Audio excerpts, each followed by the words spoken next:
귀한 찬양 감사를 드립니다.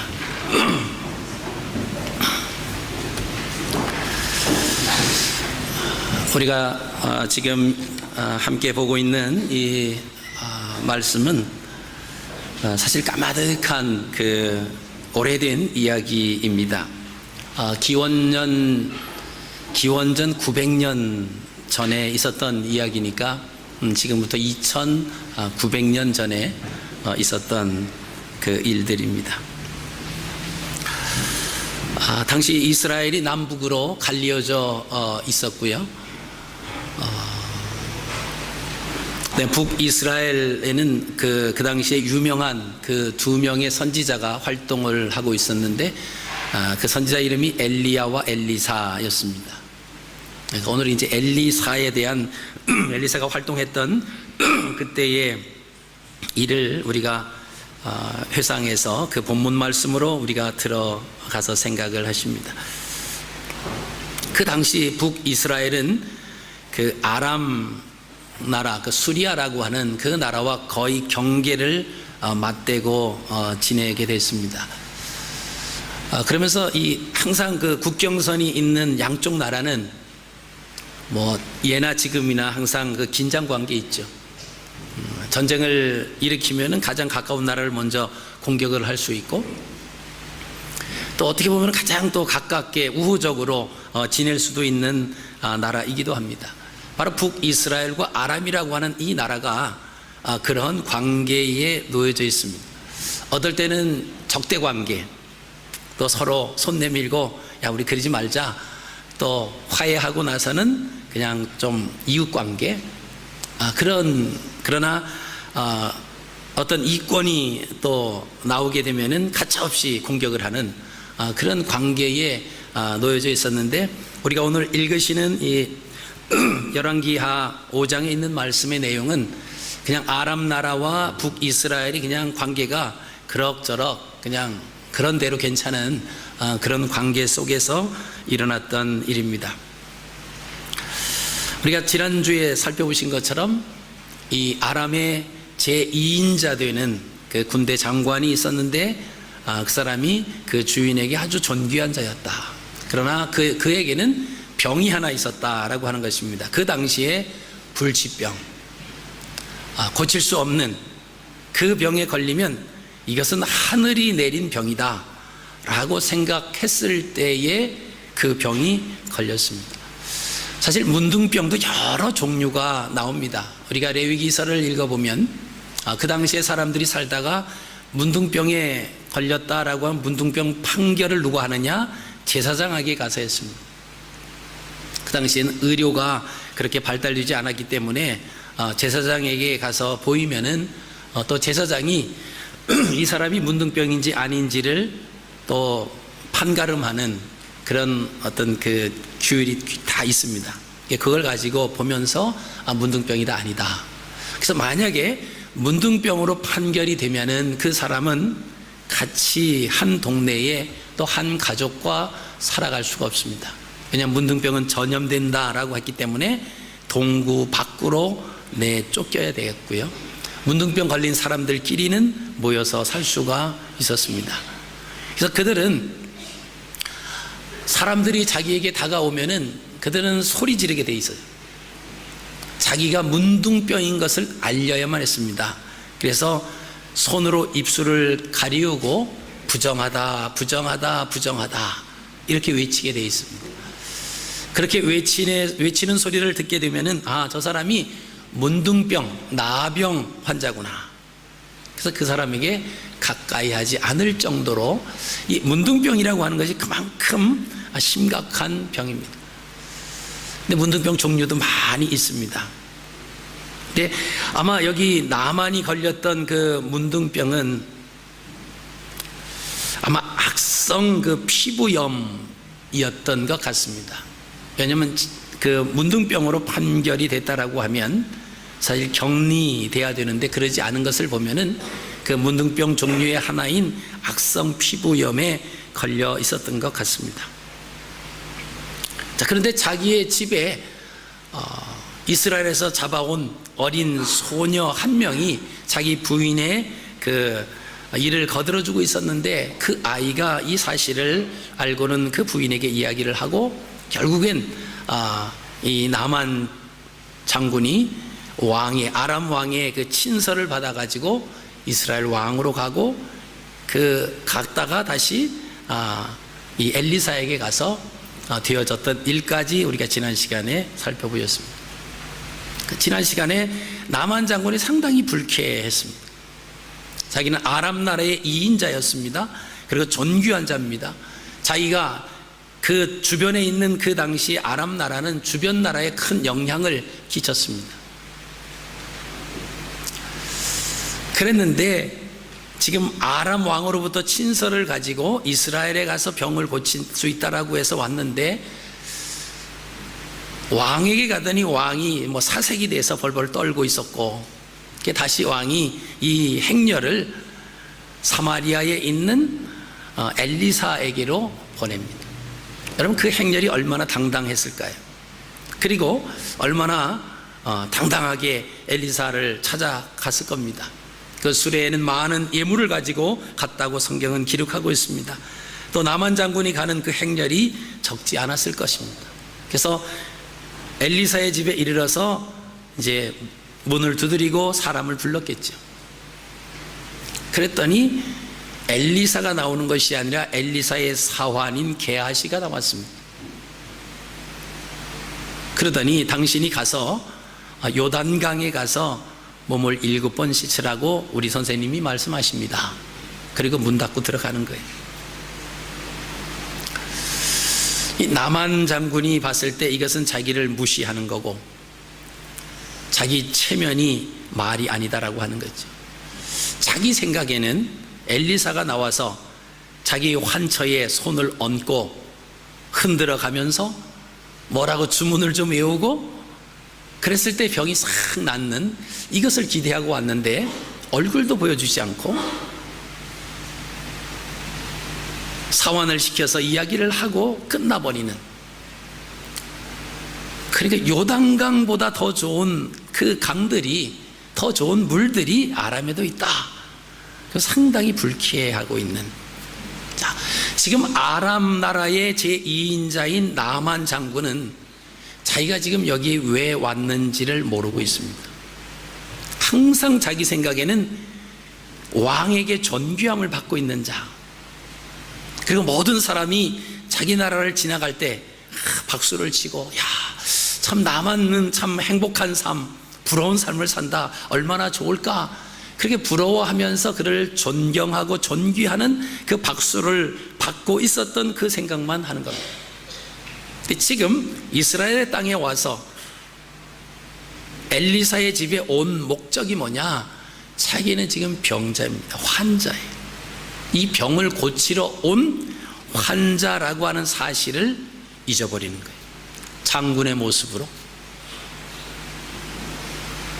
제2인자의 존귀함을 받는 그 모습으로 그대로 엘리사에게 와서 있습니다. 돌아가려고 했어요. 그랬을 때 그 나만 장군의 부하들의 생각은 달랐습니다.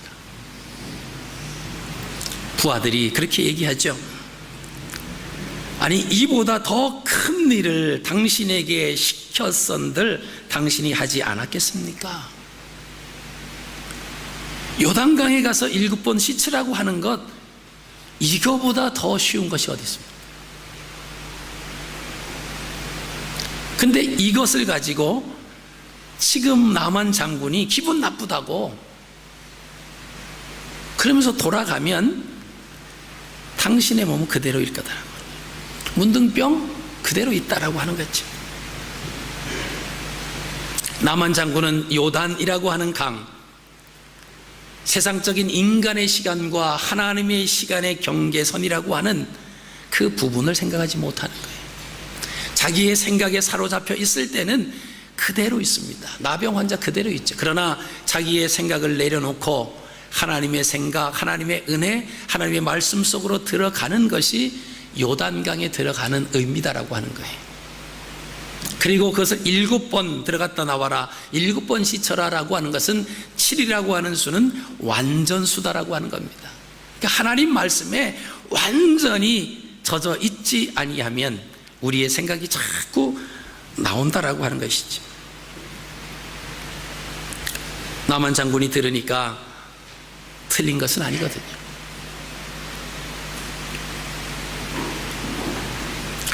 자기는 내가 감히 누군데 이렇게 생각을 했죠. 세상에 나의 위치가 어떤 건데 나를 이렇게 대할 수가 있느냐. 왕도 앞에 나와서 벌벌 떨면서 어찌할 바를 몰랐는데 하물며 선지자가 이런다, 이런 생각을 했습니다. 여러분, 우리도 때로는 나만과 같은 마음을 가지고 신앙생활 할 때가 있습니다.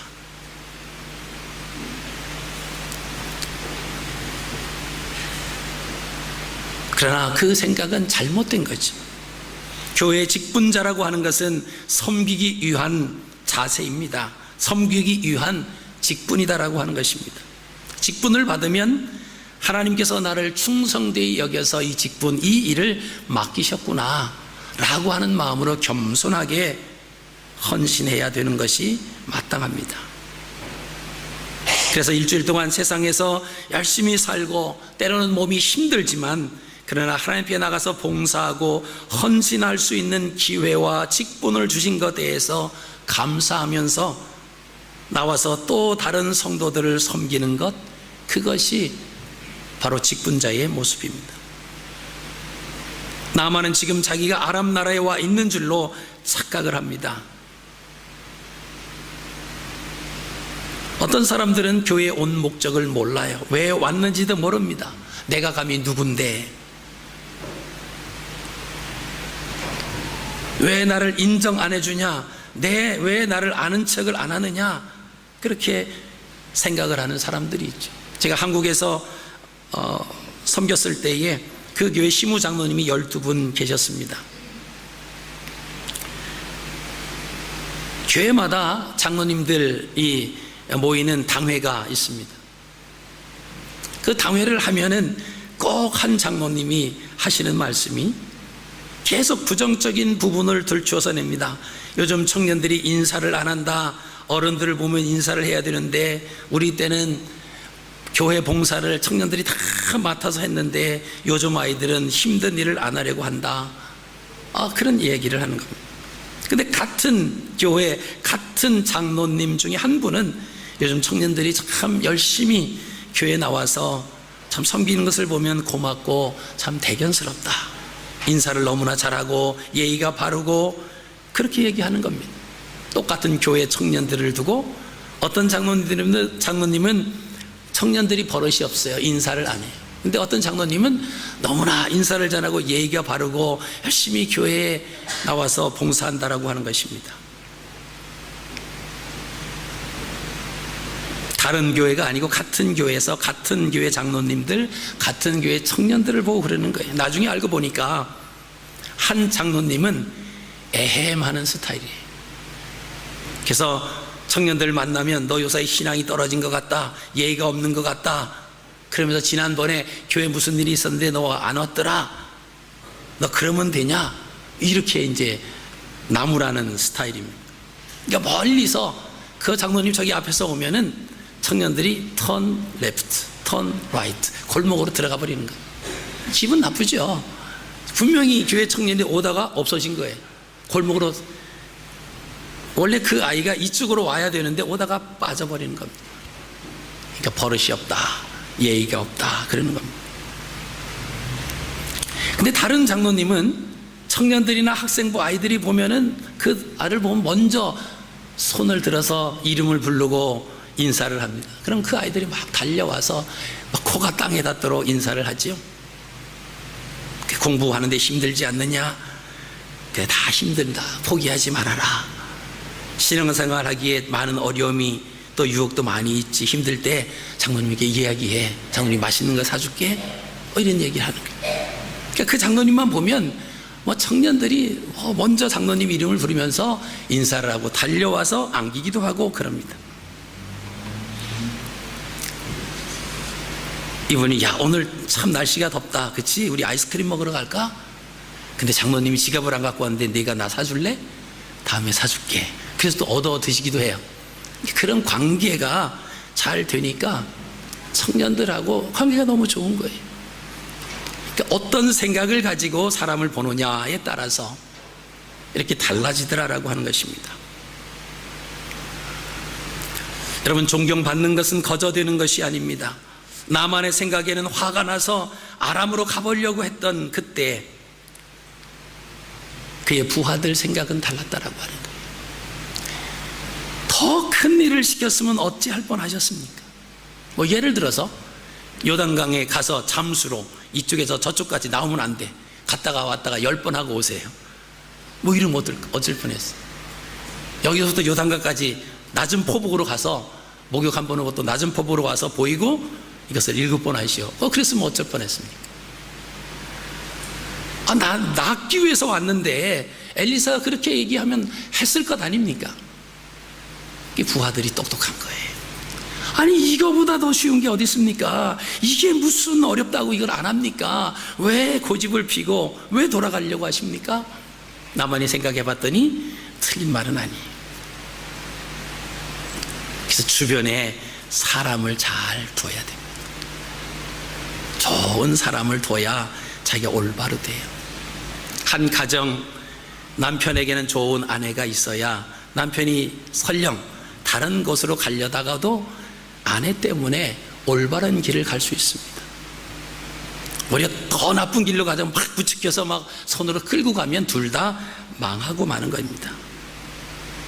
자, 근데 왜 엘리야에는 왜 자기가 나오지 않았을까? 엘리야의 생각은 어땠을까? 우리가 한번 생각해 보십시오. 야, 너는 아람 나라의 제2인자지만 나는 하나님 나라의 선지자다. 내가 그렇게 잘난 척하지만 나는 너보다 더 잘났다. 이래서 나오지 않은 게 아닙니다. 나는 너를 보지 아니하고 말만 해도 이 능력이 요단강에서 나타날 거다. 너희가 그것을 가서 체험하고 와서 그때 나를 대하는 그 마음이 달라질 거다. 이런 생각에서도 그런 것이 아닙니다. 만약에 이 엘리사가 나가서 물론 기도해주고 그래서 그 병이 나을 수도 있습니다. 굳이 뭐 요단강 강에 가서 몸을 씻어야 된다, 뭐 그것은 아니죠. 근데 엘리사가 가서 얼굴을 보이면서 그에게 기도를 해주고 그 다음에 병이 낫다고 생각을 해보십시오. 나만의 생각은 이 병은 누가 고쳐준 겁니까? 엘리사가 고쳐준 거예요. 아무리 엘리사가 아니야, 나는 아니고 하나님의 능력으로 그렇게 된 거니까 나에게 그러지 말고 전능하신 여호와 하나님 앞에 감사하라, 하나님 앞에 그래라, 그렇게 이야기를 한들 나만의 생각 속에는 눈에 보이는 것이 선지자 엘리사입니다. 엘리사 생각은 이 일을 행하시는 분은 전능하신 하나님이심을 엘리사는 나만에게 알려주기를 원했다라고 하는 것입니다. 그게 자기가 드러나지 않았어요. 그래서 가서 7번 목욕을 하고 왔더니 오늘 보니까 피부가 어린 아이의 피부처럼 아주 깨끗해졌습니다. 문둥병이 다 난 거예요. 여러분, 나만 장군이 얼마나 기뻤겠습니까? 다시 엘리사를 찾아갔죠. 물론 처음에 찾아왔을 때보다는 아마 180도 바뀌었을 겁니다. 그래서 엘리사를 만나서 이것을 당신에게 선물을 가져왔으니 선물을 좀 받으십시오. 엘리사는 거절합니다. 왜요? 그 병을 고쳐줘서 감사하는 마음으로 그 예물을 주고 가면 나만 장군 생각은 무슨 생각하겠습니까? 내 병 고침의 대가를 지불했다, 이렇게 생각할 수 있어요. 엘리사는 그거 받지 않았습니다. 그리고 돌려보내는 거예요. 그가 그러면 이스라엘에서 흙을 좀 가지고 가겠다, 하나님만을 자기의 나라 가서 섬기겠다, 그런 의미로 흙을 퍼갑니다. 그래서 허락을 해요. 자, 그런데 여기서 게하시, 그 엘리사의 사환인 게하시의 생각은 달랐습니다. 가만히 보니까 너무 억울한 거예요. 그리고 엘리사 선생님이 행한 일이 바보스러운 겁니다. 저 사람은 지금 아람 나라의 장군이고, 아람 나라는 이스라엘과 별로 관계가 그렇게 좋은 나라도 아닌데, 그 많은 그것을 가격으로 환산을 한다면 뭐 수십억 대의 그 값어치가 되겠죠. 그것을 그냥 고스란히 돌려보낸다니 너무 자기 생각엔 억울한 거예요. 그래서 이 게하시가 생각을 해냅니다.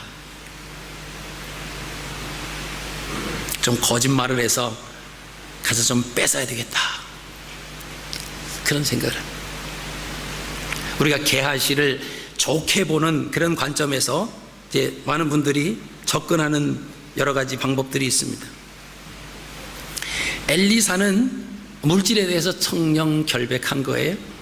별로 그렇게 관심이 없어서 그냥 돌려보낸다라고 하는 겁니다. 이 게하시 생각은 이 엘리사 선생님이 여기저기 다녀야 되고 뭐 하는데 물질이 필요한데, 저거는 거저 들어온 건데 그걸 돌려보내다니, 그래서 좀 비자금을 좀 마련해야 되겠다, 뭐 이렇게 생각을 해서 가서 그랬을 거다. 뭐 그렇게 이제 게하시를 좋은 쪽에서 좀 생각을 해주는 차원으로 그 게하시 입장을 그렇게 바라보는 사람들도 있을 수 있습니다. 게하시가 돌아가는 그 나만 장군을 쫓아갑니다. 이 나만 장군의 입장에서 보면 좀 뭔가 좀 그렇게 기쁘진 않죠.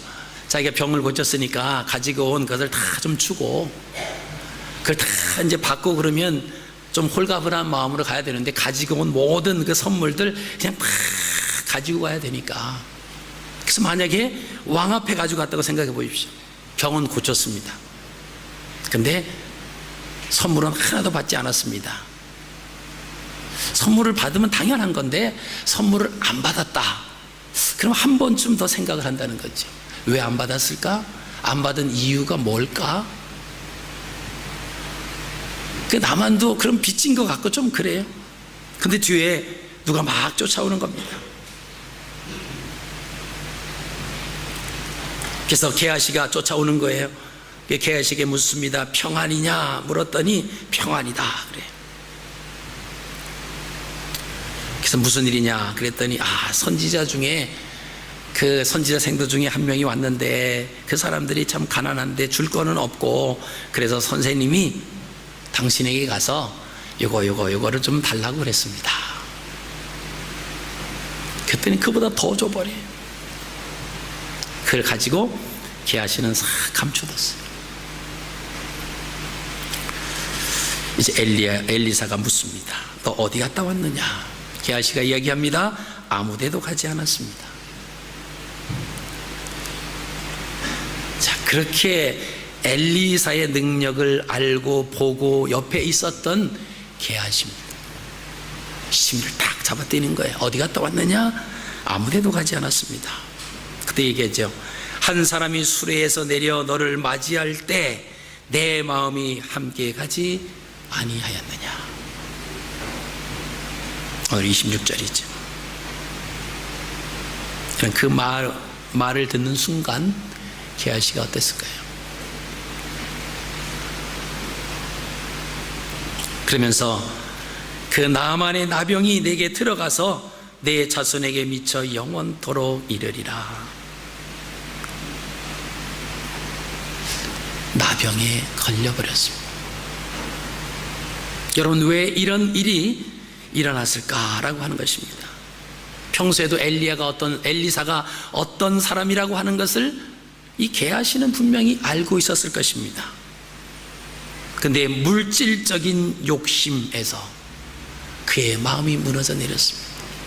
뭔가 좀 얻으려고 했던 개인적인 사심이 결국에는 나만 장군이 걸렸던 그 문둥병이 자기에게, 그리고 자기 자손들에게 계속 이어질 거다라고 하는 것입니다.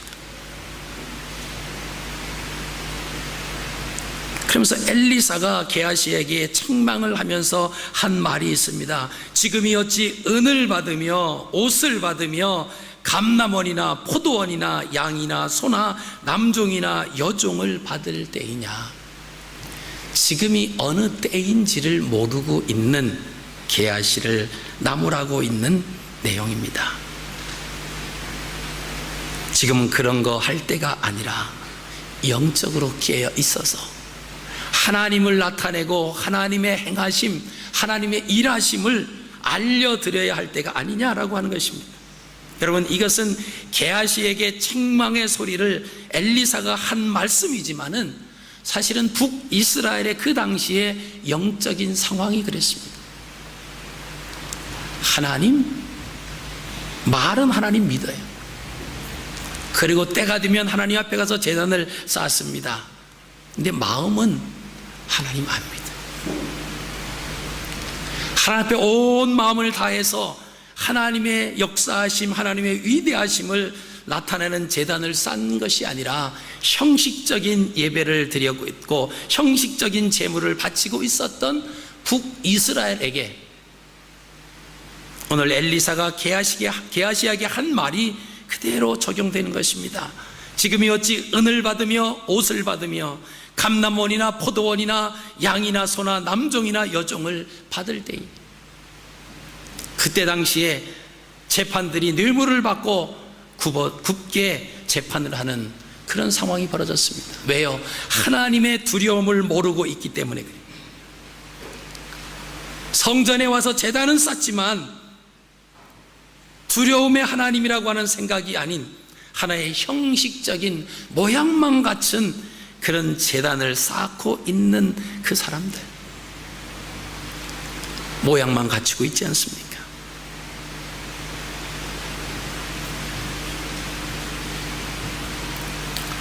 여러분, 사무엘상 30장에 가면은 또 한나의 생각의 차이를 나타내는 그 사건이 하나 나오고 있습니다.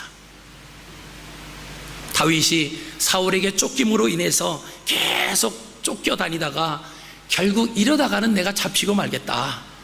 그리고 여기 예루살렘, 이스라엘에 계속 유다에 머물러 있다가는 사울도 계속 나를 찾으러 다닐 것이고 나는 나를 쫓아다니는 600명의 젊은이들, 또 그에 따르는 가족들 하면은 2000에서 2500명 되는 이 숫자를 가지고 도망 다니는 것도 쉽지 않습니다.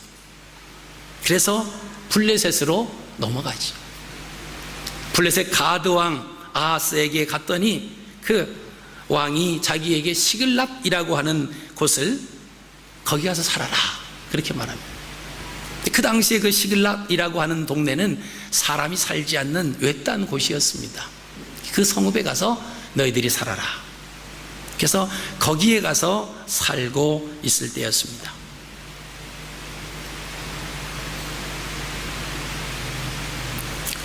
근데 블레셋하고 유다하고 이스라엘하고 전쟁을 위해서 블레셋 사람들이 다 군사를 모으는 거예요. 이 가드 왕이 다윗에게 얘기합니다. 이제 전쟁을 하러 가야 되니까 너와 내 부하들 600명 데리고 와서 함께 전쟁에 나가자. 전쟁의 상대국은 이스라엘입니다. 자기네 나라에. 뭐 가드 왕의 은혜를 받고 있는데 안 간다 그러면 저거 좀 사상이 불순하구나, 저 다른 생각하고 있구나, 그렇게 생각한다는 거예요. 이 가드 왕이 생각할 때는 이스라엘에서 블레셋으로 도망온 것은 이스라엘 사람들이 다윗을 있는 곳마다 계속 사울 왕에게 보고하는 거예요. 그럼 사울은 군사 3000명 데리고 다윗을 잡으러 오는 겁니다. 그러니까 다윗이 생각하기를 이제 원수 같은 나라예요.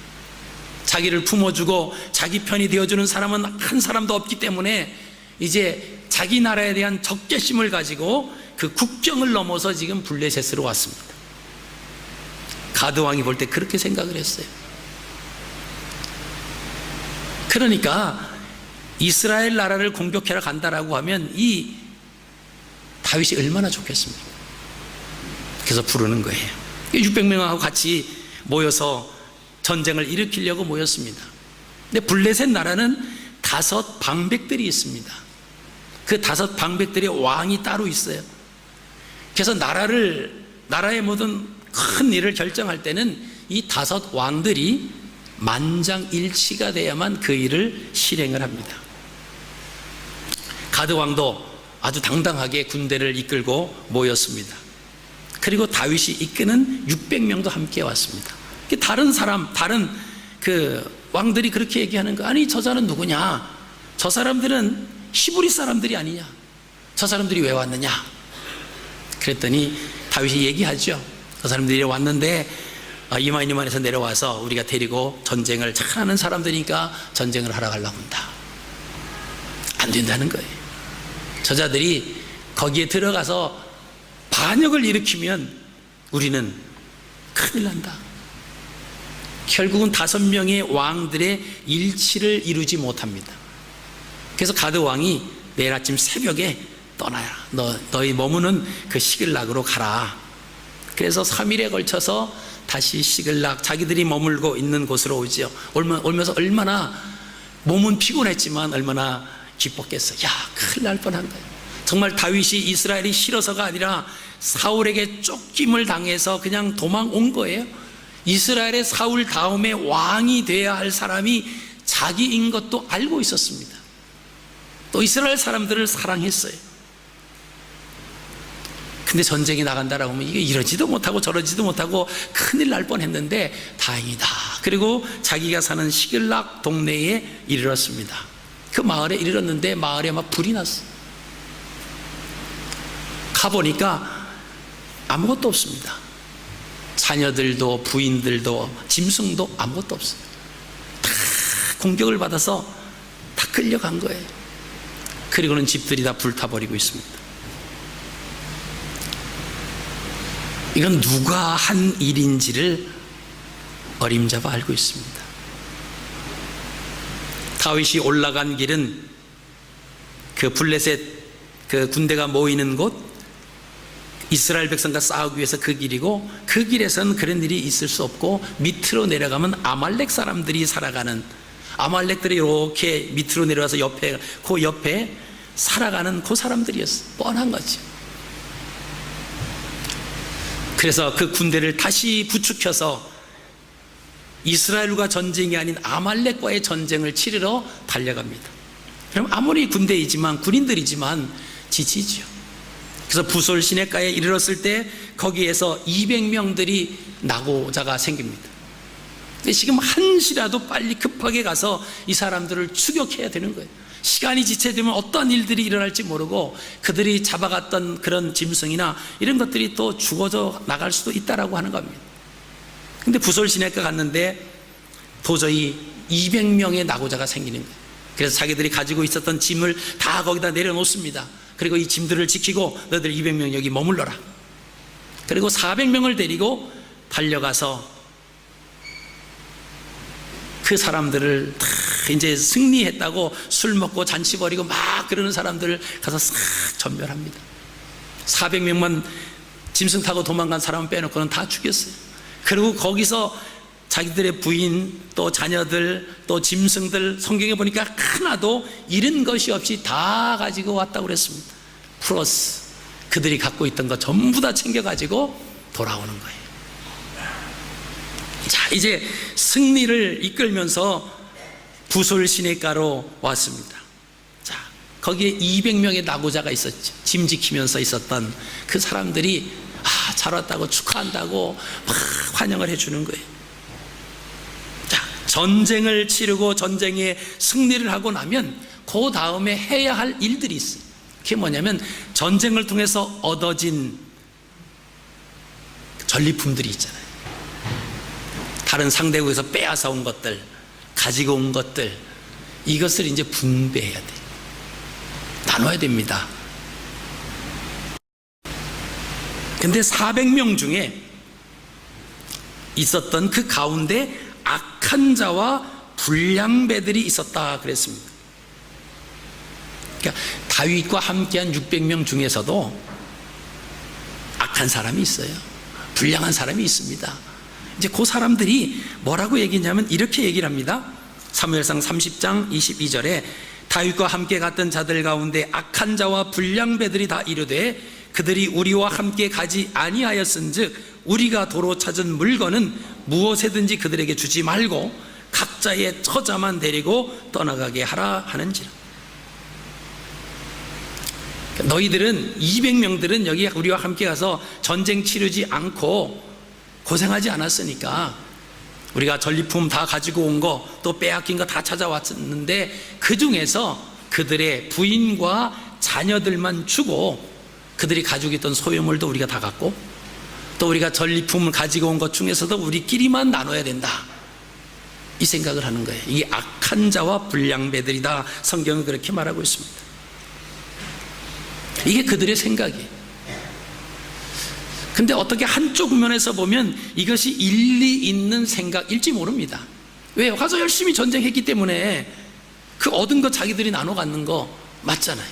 이 사람들은 가다가 낙오자가 생긴 거예요. 더 이상 못 가니까 부솔시내가에 머물러 있었던 사람들, 전쟁하지 않고 기다리다가 맞이했는데 어떻게 같이 나누느냐라고 하는 겁니다.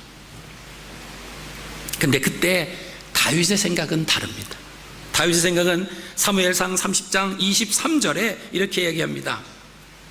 다윗이 이르되 나의 형제들아, 여호와께서 우리를 보호하시고 우리를 치러 온 그 군대를 우리 손에 넘기셨은즉 그가 우리에게 주신 것을 너희가 이같이 못하리라.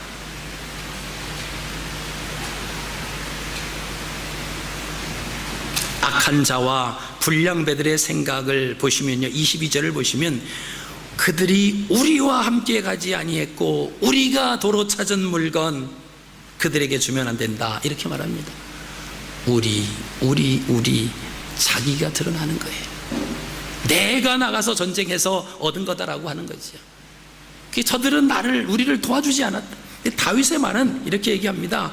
하나님께서 우리를 보호하시고 우리를 치러온 그 군대를 우리 손에 넘기셨은즉 그가 우리에게 주신 것을 너희가 이같이 못한다. 다윗은 하나님을 생각하고 있습니다. 이 전쟁에 이긴 거 우리 400명이 열심히 나가서 우리가 잘 싸워서 이긴 거라고 생각하느냐? 그건 아니다. 하나님께서 우리를 보호하시고 우리에게 그들을 우리 손에 넘겨주셨기 때문에 우리가 이것을 얻은 거지. 그러니까 이것을 가지고 그렇게 하면은 안 된다. 그러면서 그 이유를 또 댑니다. 24절에 이 일에 누가 너희에게 듣겠느냐? 전장에 내려갔던 자의 분깃이나 소유물 곁에 머물렀던 자의 분깃이 동일할지니 같이 분배할 것이니라. 그렇죠? 이 200명 물론 체력이 약해서 낙오자가 됐습니다. 그런데 그들이 있는 곳에 그들의 소유물을 지금 지키고 있었어요. 그들이 아무것도 안 한 것이 아니다라고 하는 것입니다. 그리고 이것을 우리가 얻었다고 우리의 힘과 능으로 우리의 것이라고 자랑하면 안 된다라고 하는 것이 다윗의 생각이었습니다. 여러분, 오늘날 우리가 이 땅을 살아가면서 우리의 생각은 어떻습니까?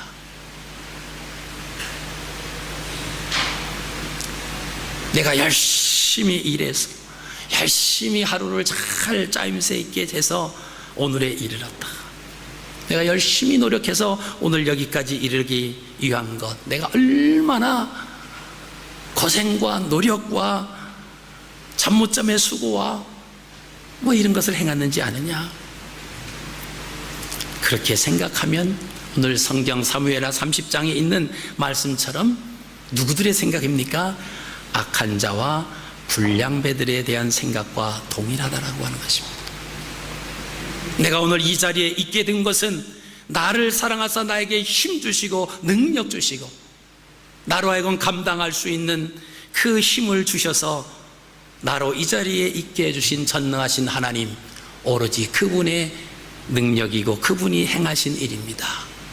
우리가 그렇게 생각하는 것이, 이것이 정상적인 생각이고 하나님의 백성들이 생각해야 할 마땅한 생각이다라고 하는 것입니다.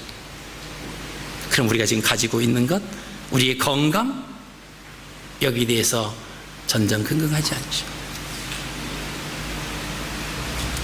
여러분, 우리는 어떤 것에 지배를 받고 있습니다. 영향을 받고 있어요. 근데 그 영향 아래 우리가 치우쳐버리면은 그 영향 속에서 벗어나지 못합니다. 우리는 하나님의 영향권에 있음을 여러분 선포하십시오. 그리고 성령께서 나를 인도하시고 나를 다스려 주시옵소서, 나에게 인도하여 주시옵소서, 여러분 선포하십시오. 악한 세력들이 우리에게 영향력을 끼치려고 우리에게 달려올 수 있습니다. 여러분, 그럴 때 어떻게 생각하시겠어요? 힘든 일이 옵니다. 몸에 질병이 생겼습니다. 이것은 하나님이 주시는 하나님의 영향은 아니죠. 어둠의 세력들도 우리에게 그렇게 어려움을 줄 수가 있어요. 사업의 실패가 올 수가 있습니다. 때로는 직장에서 아무 이유 없이 구조조정이라고 하는 그 이름 하에 잘릴 수도 있습니다. 그런 상황이 되었을 때 우리의 생각은 어디에 머물러 있어야 될까요? 여러분, 그런 일들이 있을 때 그 영향권 아래 우리가 있어서는 안 됩니다.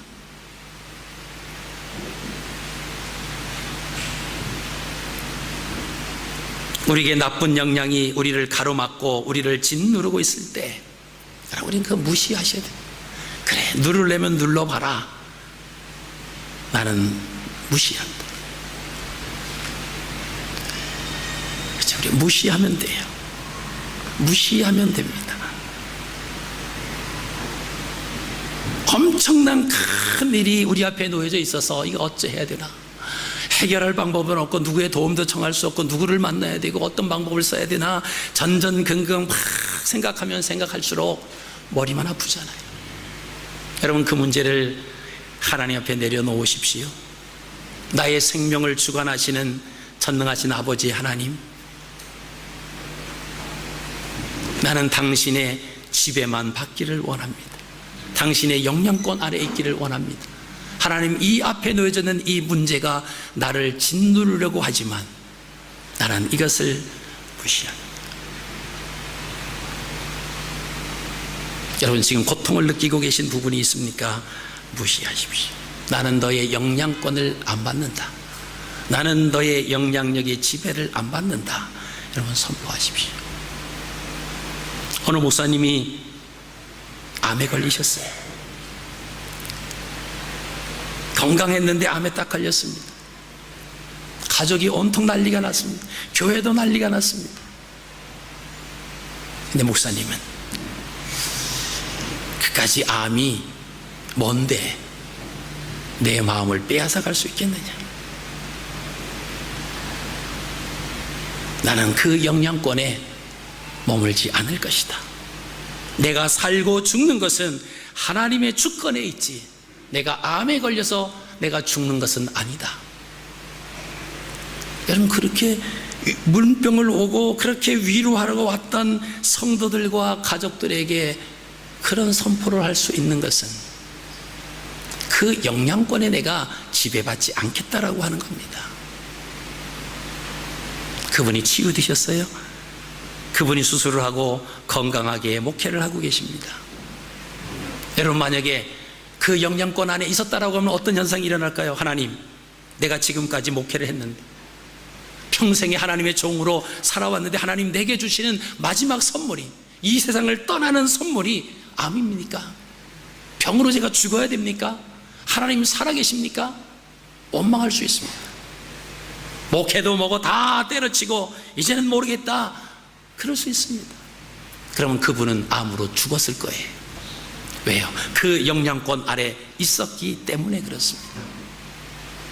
아무리 암이 왔다라고 할지라도 그 암이 내 생명을 앗아갈 수는 없다라고 하는 거예요. 왜? 생명의 근원이 하나님이시기 때문에 그렇습니다. 여러분 선포하십시오. 여러분이 지금 근심하고 걱정하고 염려하는 것이 있다라고 하면 하나님을 바라보시고 하나님께 생각을 두십시오. 하나님, 내가 이 영양꽃 아래 이 영향을 받지 않기를 원합니다. 오직 하나님의 영양꽃 아래 있기를 원합니다. 하나님의 인도하심을 받기를 원합니다. 하나님의 능력 아래 거한다라고 하는 것을 선포합니다. 여러분, 그러면 우리를 영향력을 끼치려고 했던 것들이 사라집니다. 영향을 끼치지 못해요. 근데 그 문제에 집중하게 되면 그 문제 때문에 우리가 아무런 생각도 아무런 방법도 생각하면 생각할수록 그 문제가 점점점 더 커지지.